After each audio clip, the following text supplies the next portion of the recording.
ஹஸ்தினாபுரத்தின் அரண்மனை வளாகம் வீர பரீட்சைகளால் உயிர் கொண்டிருந்தது.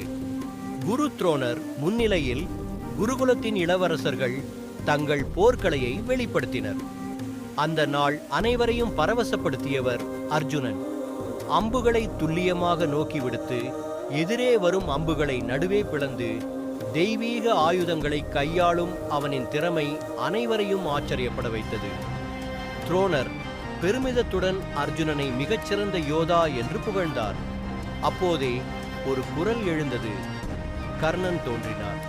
பொன்னால் ஒளிரும் கவசத்துடன் வந்த அவர், நான் அர்ஜுனன் செய்ததை செய்யக்கூடும், அதற்கும் மேல் செய்யக்கூடும் என்று சாதிப்பாக கூறினார்.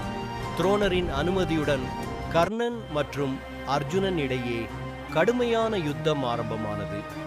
இருவரும் துல்லியமாக அம்புகளை செலுத்தி ஒருவரை ஒருவர் எதிர்க்க கூடியிருந்தோர் ஆச்சரியத்தில் மூழ்கினர். கர்ணனின் திறமை அர்ஜுனனுக்கு சமமாகவே இருந்தது. அவ்வேளை கிருபாச்சாரியார் தலையிட்டார். ஒரு இளவரசனை எதிர்க்க யார் வேண்டுமானாலும் முடியாது. கர்ணா, நீ உன் வழித்தோன்றலை அறிவி. கர்ணன் மிளனம் கொண்டார். தன்னை கட்டுவரி சூட்டியவர் ஒரு தேரோட்டி என்பதே உண்மை. அவனின் முகம் இழிந்தது.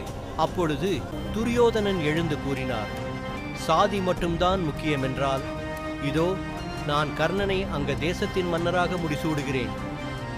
அங்கு மன்னராக கர்ணனை நிலைநாட்டிய துரியோதனனின் செயலில் கர்ணன் ஆழமான நன்றி உணர்ந்தார். அந்த நாளிலிருந்து கர்ணன் துரியோதனனிடம் உயிரை போற்றி உண்மையுடன் இருந்து அர்ஜுனனை எதிர்க்க உறுதி பூண்டார்.